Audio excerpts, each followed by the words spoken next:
அந்த மணிவாசகர் பிறந்தக கோயில் கோயிலா பாடிட்டு போற எனக்கு முக்தி கிடைக்கணும், இறையை நான் உணரணும், என்னோட வந்தவங்களுக்கெல்லாம் நீ கொடுத்த முக்தி எனக்கு தரலையப்பா அப்படின்னு ஒரு பாட்டுக்கு பாடிட்டு போனத இறைவன் என்ன பண்ணாரு அப்படின்னா, நீ சொன்ன பாடல்கள் எல்லாம் எனக்கு திரும்ப சொல்லு, நான் எழுதிக்கணும் அப்படின்னு சொல்லிட்டு இறைவனே தன் கைப்பட எழுதியதால்தான் அந்த திருவாசகத்தை இவ்வளவு தூரம் நம்ம எல்லாரும் உருகி உருகி படிக்கிறாங்க.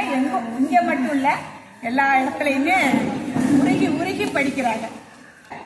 ஒரு சின்ன பாட்டு ஒரு 4 வரியில சொல்றேன்.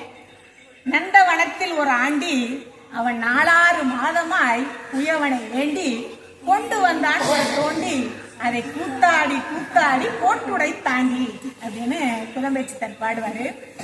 என்னன்னா நம்மளுக்கு மேலோட்டமா பார்த்தோம்னா ஏதோ ஒரு நந்தவனத்துல ஒரு ஆண்டி இருந்தா ஒரு தோண்டிய வாங்கிட்டு வந்தா